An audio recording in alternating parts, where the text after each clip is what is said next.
Hey now, ladies and gentlemen. Hello. Hello, hello, hello, hello. And I say, hello. And another hello. And one more hello. Welcome to brand new edition of the Line, baby. Here we go. It is Tuesday. That's right. Tuesday edition, and we are ramped up and ready to go. I've got this blast of heat blowing on my crotch. What is?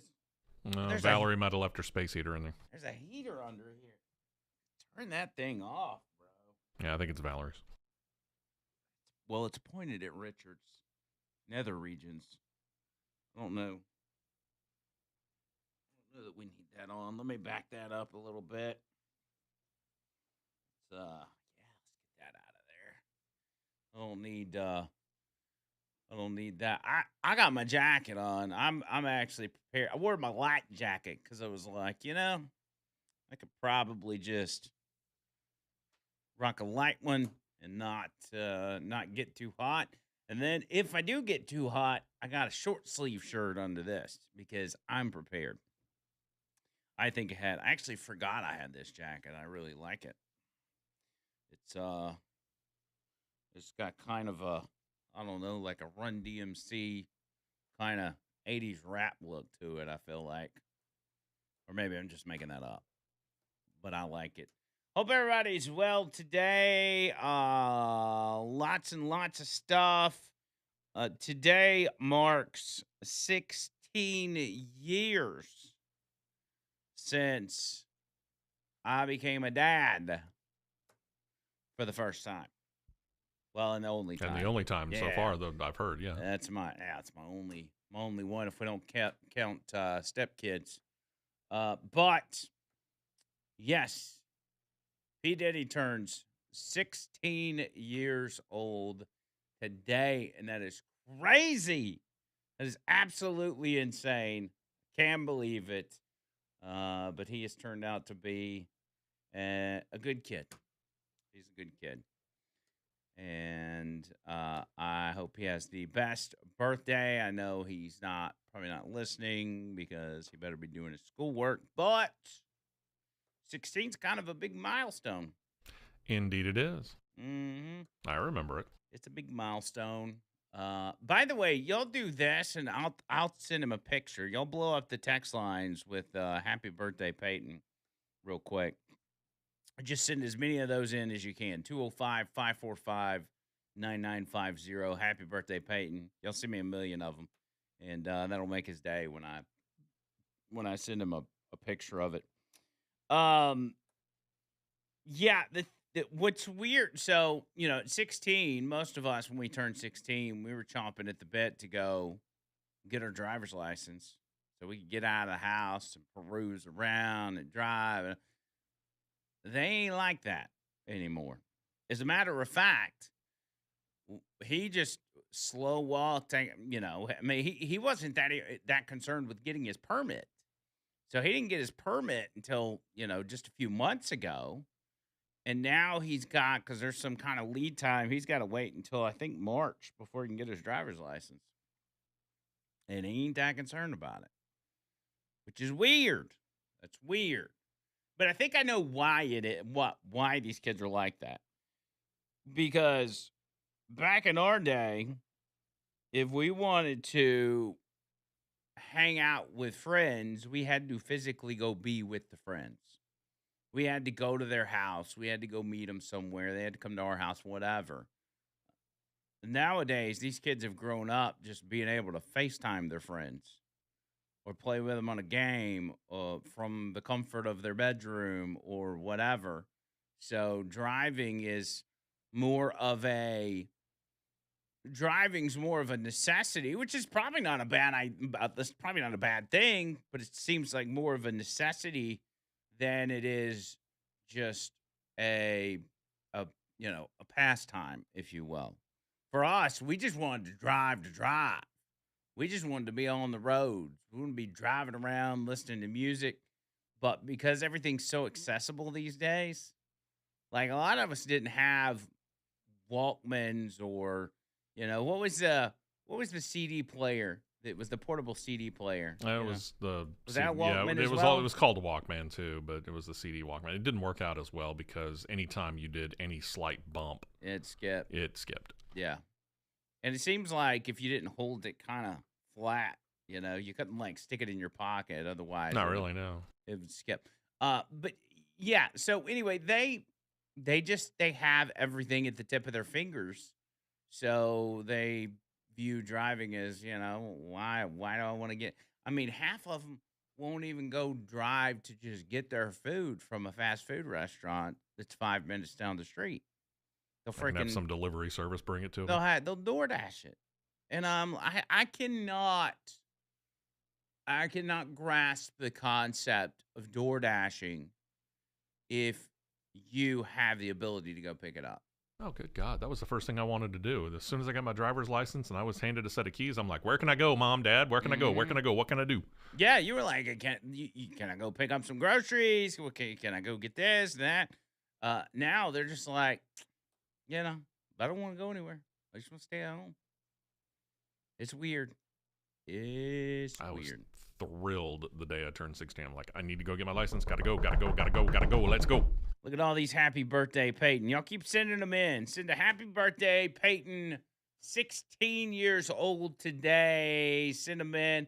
Actually, you know what I probably did? I probably messed up the Hey Now roll call by doing that. Maybe. Yeah. I bet hadn't I thought did. about that. Oh, well. I'll just pick somebody random. Oh, okay. I There should you go. have. Yeah, between the happy birthdays and the hey nows that are in there. Yeah, I'm not going to be able to figure out who actually was first, but it's not like I matter. It's not like anybody else can see the text line. So, yeah, send those. Let me refresh here. I'm going to, during the break, I'm going to take a picture of all these happy birthdays and send them to him. He'll be very, very appreciative. I think what I'll do is I'm just going to go because I think he's got some plans with his friends or whatever. I'm going to go pick him up from school and take him to get something to eat or, whatever. And then just leave him be because they don't necessarily want to hang out with their parents on their birthday. They want to hang out with the boys, which I get. So, what else do I got going on? Trying to think. I guess that's it. I think that's it. Went to Costco yesterday by myself. Ooh. That's right. How busy was it? It was kind of busy, but not like peak Costco busy. Yeah, Like because the all parking day, lot day yesterday, it seemed so quiet on the roadways. Yeah, and the parking lot seemed full, but inside it didn't seem as packed Oh, as okay. it normally did. And they have this new thing where they have a worker, like when you're waiting in line to get to the conveyor belt, they have a worker that will come up to you and they will scan your items on this little thing. And then that way, once you get to the counter, they've already got your stuff scanned. And all they Yeah, got to do is all they scan got- your Costco card and you Yeah. pay, Okay, I've had that happen once. which is interesting. I do know that Sam's has a scan to pay on their app. Like you can scan your own items. You don't even have to go through the line. You can scan them right there and then pay through the app.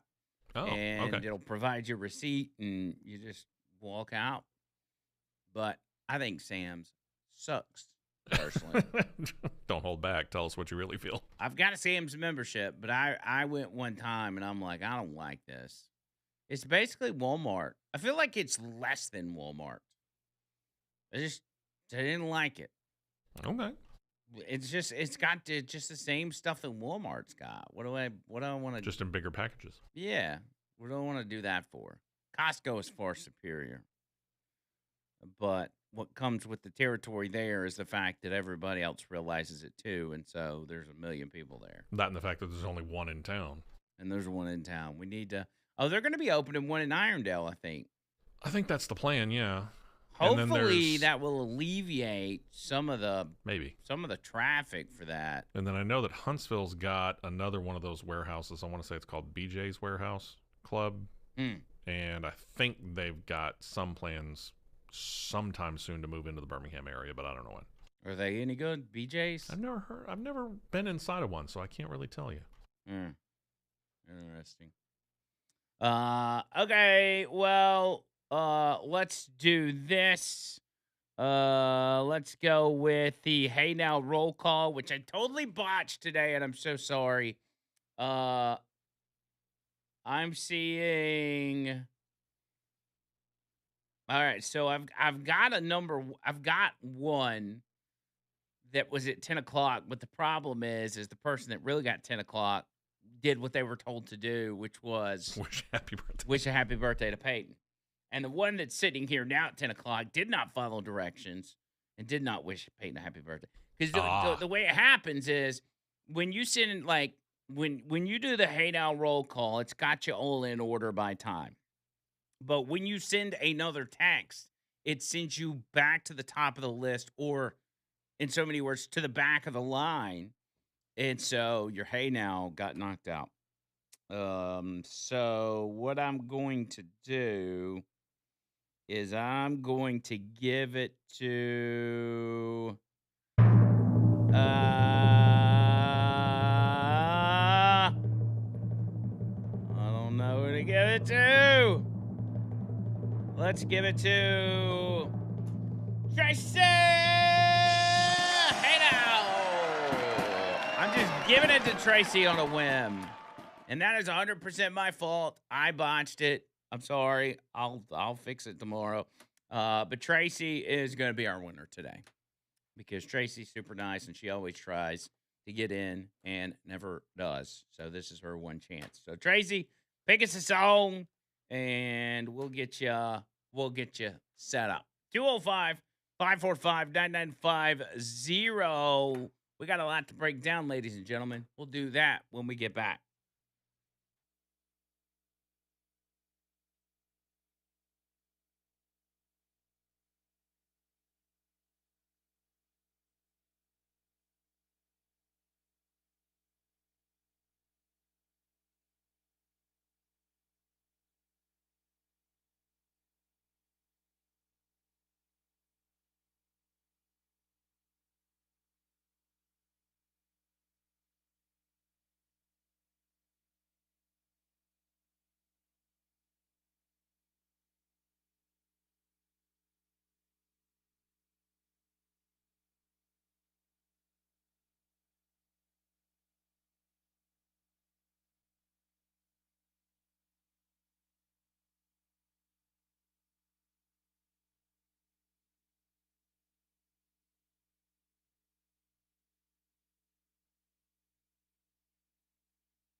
This is a good one. This is a little heavier than what you normally get from Three Doors Down, which is why I like it. That's why I like it. All right, 205-545-9950. I sent all your happy birthdays to Peyton. Although, as I'm scrolling through, because I took a video and I was scrolling, and then it went from happy birthday Peyton to people saying I love BJ's, which is going to be really awkward when he gets that. But I was like, screw it. I'm just going to send it anyway. He's going to say, why are people saying that? I'm like, I don't know. I mean, a lot of people said that. Austin says, I love BJ's. Sean says, yeah, bro, BJ's are always cool. You're so inappropriate. Why are y'all this way? Did I cause y'all to be like this? Is this my fault? So, I got a lot that I missed out on yesterday, which I'm going to attempt to catch up on, but some other things happening as well. I want to start internationally. Oh, and if you want to watch us live, Real Talk 99.5 TV. That is Real Talk 99.5 TV on the YouTube. Let me get that pulled up and make sure y'all are hanging out with us.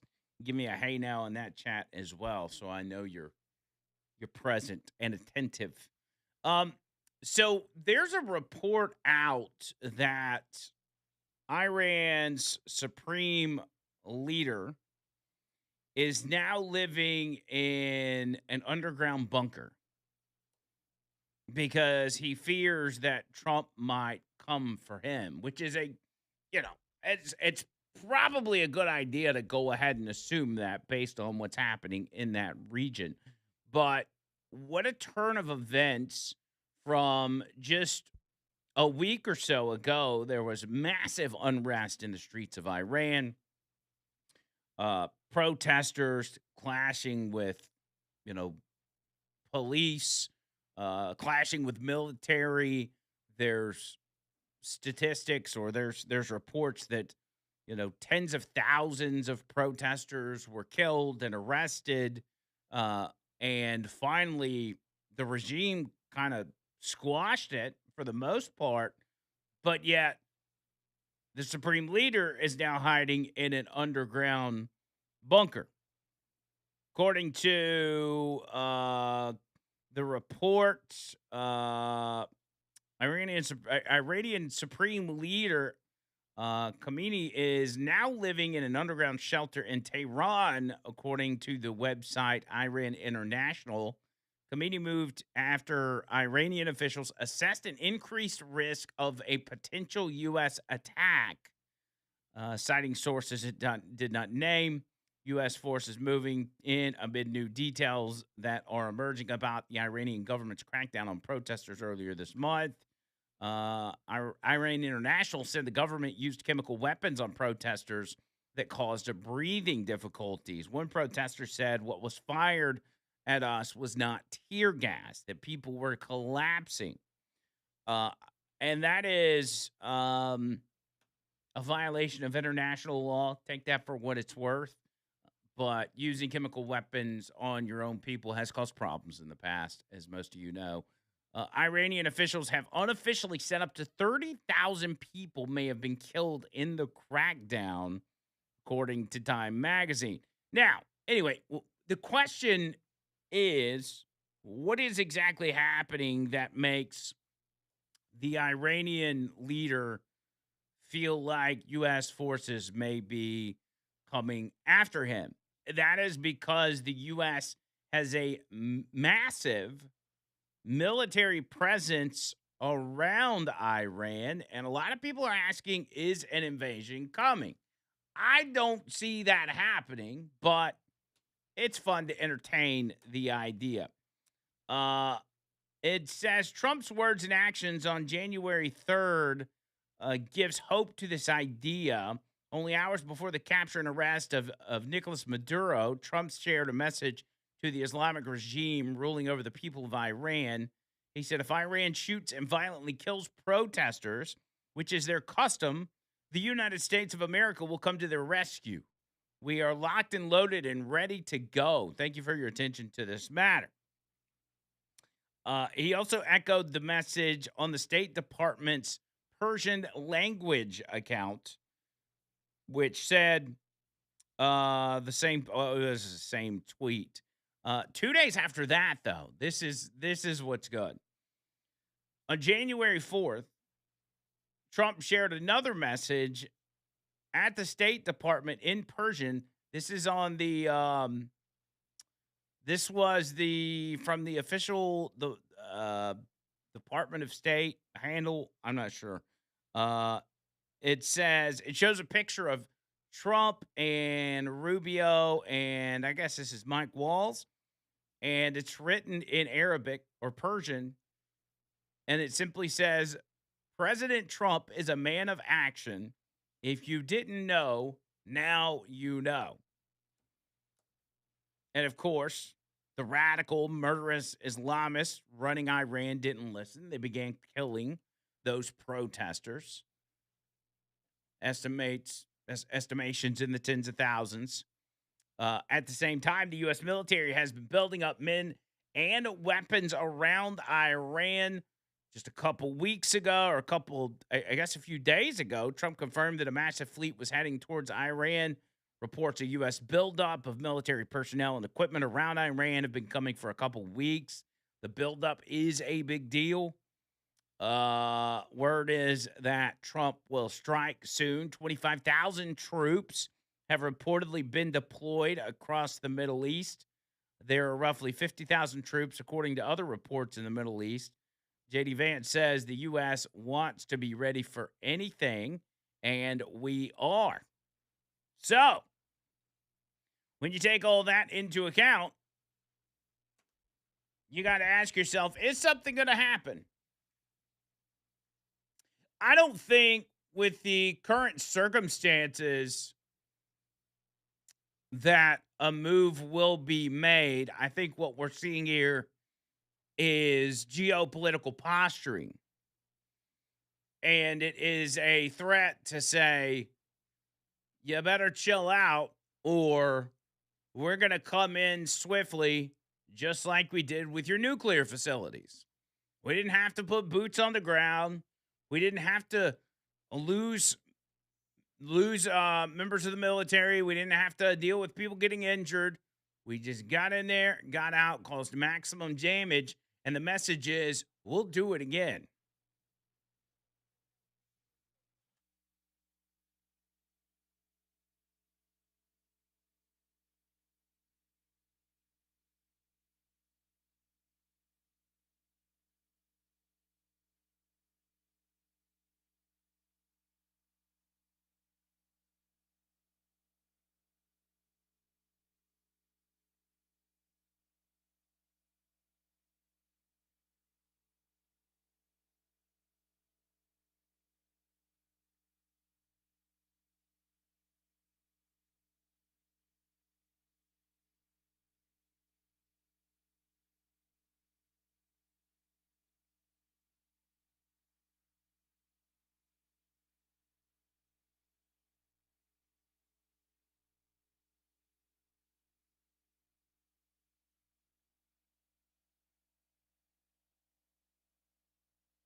Now let me go with this. Remember yesterday we started the show talking about Virginia and their new law. What was it? HB 860 something. I don't remember what it was. I lost my pen. I need my pen. I guess I'll have to wait. Um, the law that they're attempting to pass was to get rid of mandatory minimums for for child sex crimes, for things such as murder and other violent offenses, to give those individuals the possibility to even receive probation, which seems like a bizarre tactic to take. But it is becoming clear that these Democrat Virginia lawmakers who now have control of the government in that state, it's become clear that they don't care, especially with their latest tactic that came out today, which is that they are now seeking to double their own pay as they raise taxes after spending an entire campaign season running on affordability. Now, of course, you say to yourself, this is typical Democrat stuff, but it's crazy to see Virginia do it because this would put them as possibly the highest tax state in the union, even beating California as they throw up a slew of new taxes. This is from Newsbusters. VA Dems seek to more than double their pay while rushing to impose a flurry of new taxes. After campaigning on affordability, Virginia state Democrats have introduced a measure to more than double their salaries now that fellow Democrat Abigail Spanberger is in the governor's mansion, giving them control of all three branches of the state's government. This is what happens when Democrats take over, in case you haven't figured that out yet. Quote, Virginia Democrats are now trying to give themselves a pay raise after proposing thousands of dollars in new taxes, hammering working families. That's according to the Virginia State Republican Caucus warned in an X post. They ran on affordability, but all they've done is introduced insane left-wing policies and take from your pocket to line their own total con job. They put total con job in all caps, which is a Trump move. I like how everybody does that now. Indeed, an amendment to the Virginia state budget, SB 30, introduced by Democrat Louise Lucas in the state Senate and Vivian Edna Watts in the House of Delegates, would more than double their salaries, raising the pay in both chambers by about 150%. Now, what you may ask yourself, and again, this is Virginia, it doesn't really affect us, but it's a good precursor for, hey, if you let Democrats win the midterms and God forbid win the White House in 2028, this is what you can expect. But what do these people do to earn a pay raise? They've been in power for like 10 minutes and they're already raising taxes. So expect to get that. It's very predictable. Are the people, I guess this is the question, are the people of Virginia ready to learn this horrible lesson all over again? It's bizarre to me that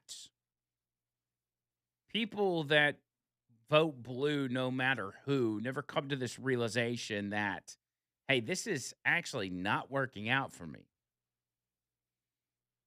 Is it worth having trans people in women's sports if you have to pay double the taxes? Is it worth having abortion on demand if half of your paycheck is being pulled out for taxes by your state government? Is it really worth it? Of course, I'm not going to pretend to be able to understand the line of thinking of these individuals. Most of them are deranged. But even with the worst case of Trump derangement syndrome, I would think that you'd be like, man, I'm broke and the government keeps taking money.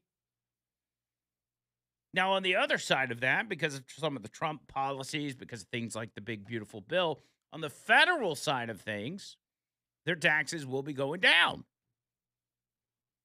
And so ultimately, it probably just levels out. And that's what Virginia Democrat lawmakers think.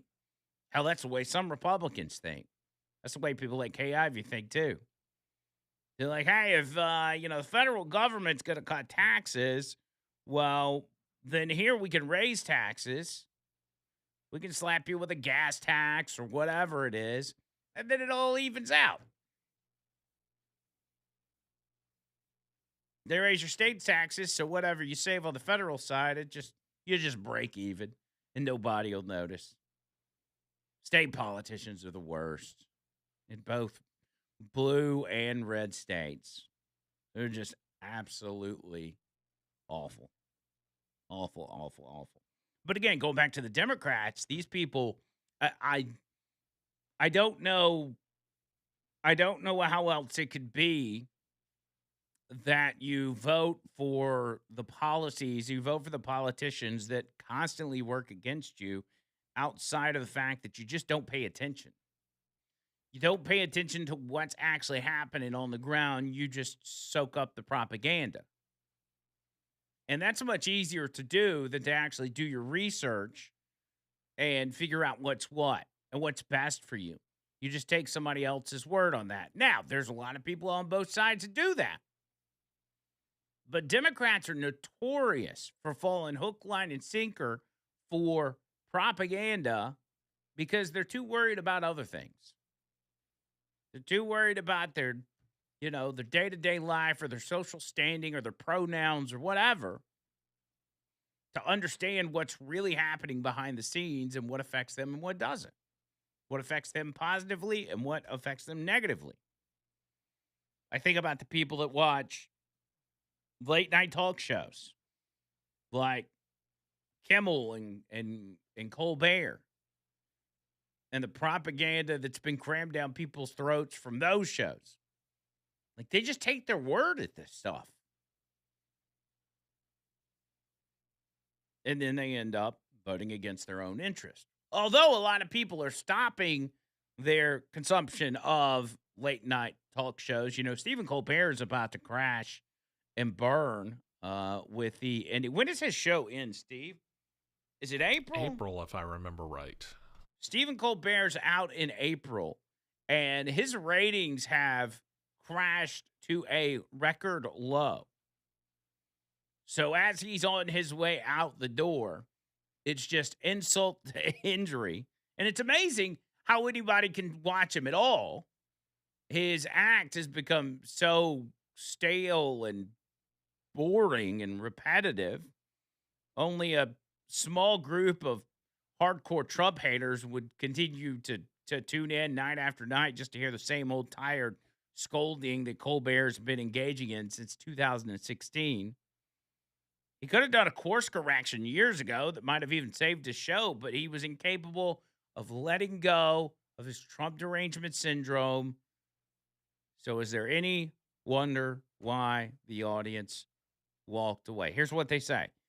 Colbert's ratings collapsed to record lows as Late Show nears cancellation. Colbert's ratings free fall has reached an undeniable breaking point as the Late Show with Stephen Colbert approaches its already announced cancellation. The program is now posting record low January numbers, making one of the steepest late night declines in recent television history. According to Nielsen data reported this week, Colbert's show is averaging roughly 285,000 viewers in the crucial 25 to 54 demographic, putting it on track for its worst January performance ever in the category that advertisers actually care about, which is that 25 to 54. With just months left before the curtain closes for good, the ratings trajectory suggests viewers have been checking out long before CBS formally pulled the plug. While total viewership erosion has been gradual over the past several years, the collapse in the 25 to 54 demo tells the real story.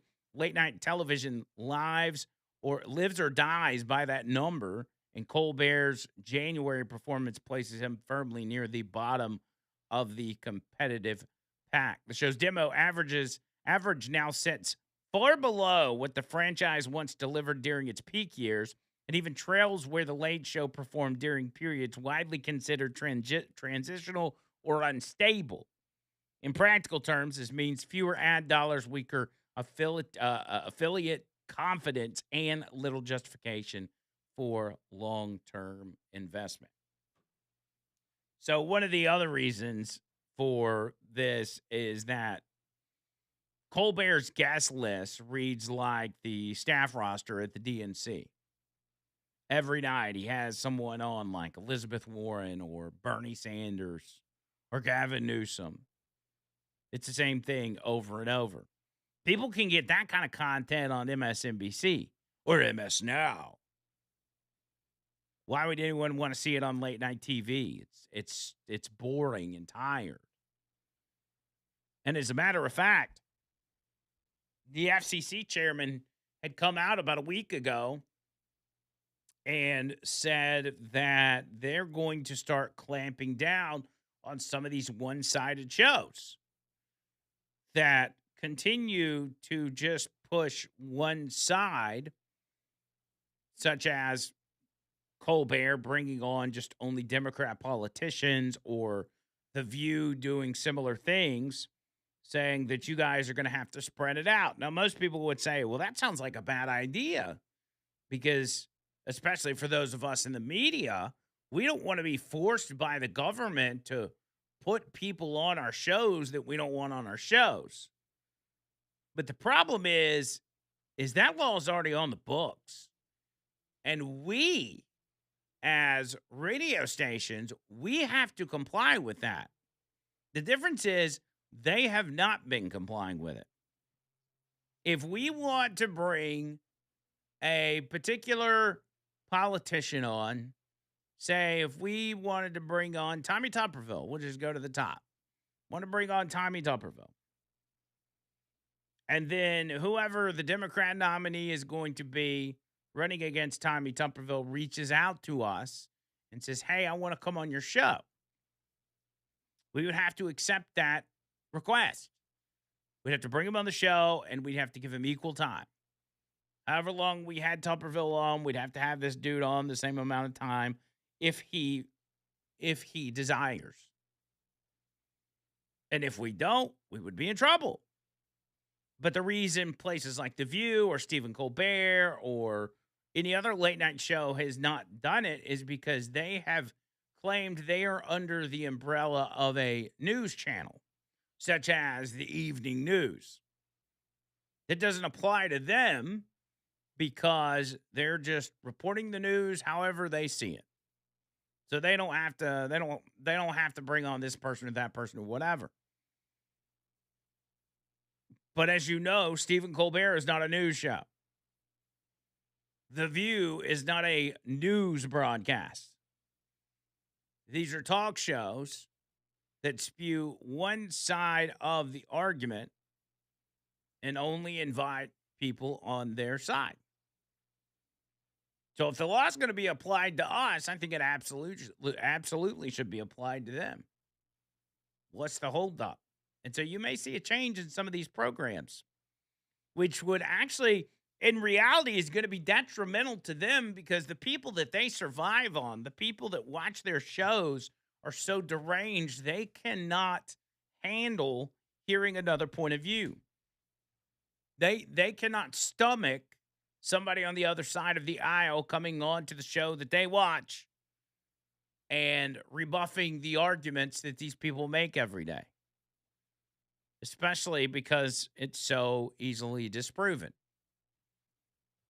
It's not going to be good. I mean, if I'm The View and I'm forced into that corner, I'd just cancel the show. Because at that point, it's not going to even be worth it. You're only going to be hurting your own side. And maybe that's what CBS saw with, outside of the ratings themselves, maybe that's what they saw with Stephen Colbert. He said, listen, man, this ain't going to work. Even if we start bringing on Republicans, it ain't gonna work, Cole. Let's go ahead and pull the plug. Pull the plug. So we'll see how that plays out. 205 545 9950. More of the line next.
Alabama Professional.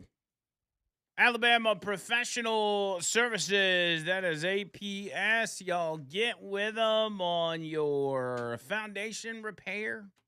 Get with them on your cracks in your driveway, and in particular, your pest control. Make sure you take care of that. It's very important. Pest removal, pest control. Been using APS for a long time, as you know by now, and I can vouch for them, man. The good company. Great company. The number, you need to talk to them, 205 951 9717. That's 205 951 9717. Online, alabamaprofessional.com. Y'all go ahead and call them today and make sure when you talk to them, tell them Andrew McLean sent you and just ask them, you can ask them prices. You can get them to come out. What I love is they come out and they spray for bugs. They do it every 3 months. But the biggest thing I like is the fact that they don't just show up after 3 months. They actually call me, or they know to text me. They text me and they say, "Hey, it's time for your 3-month maintenance." And if I've got stuff going on, I may say, "Hey, can we do it sometime next week or a couple weeks from now?" And they say, "Absolutely, whatever works for you. We work on your schedule." That's why APS is the best. 205 951 9717. Online, Alabama Professional. .com. Yeah. So I tell you what, let me stick with the late night stuff. We're talking about Stephen Colbert, but Jimmy Kimmel, who kind of got fired, but then got rehired and did not seem to learn his lesson. As you recall, it was comments about Charlie Kirk, which he was not the only one to make ridiculous comments about Charlie's death, which at this point seems like a lifetime ago. And I'll never forget watching MSNBC after the shooting happened and watching one of their analysts say that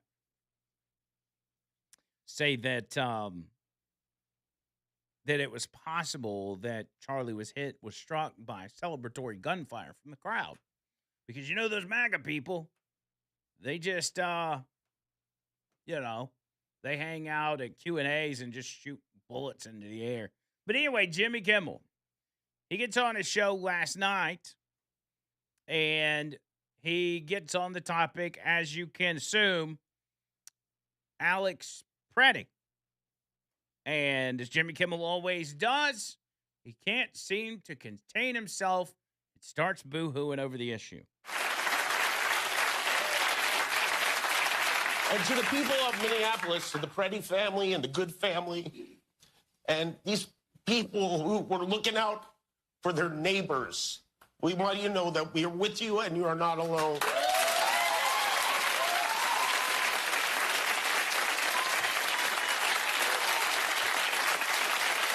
And I'll tell you another thing. We also want to see those Epstein files already.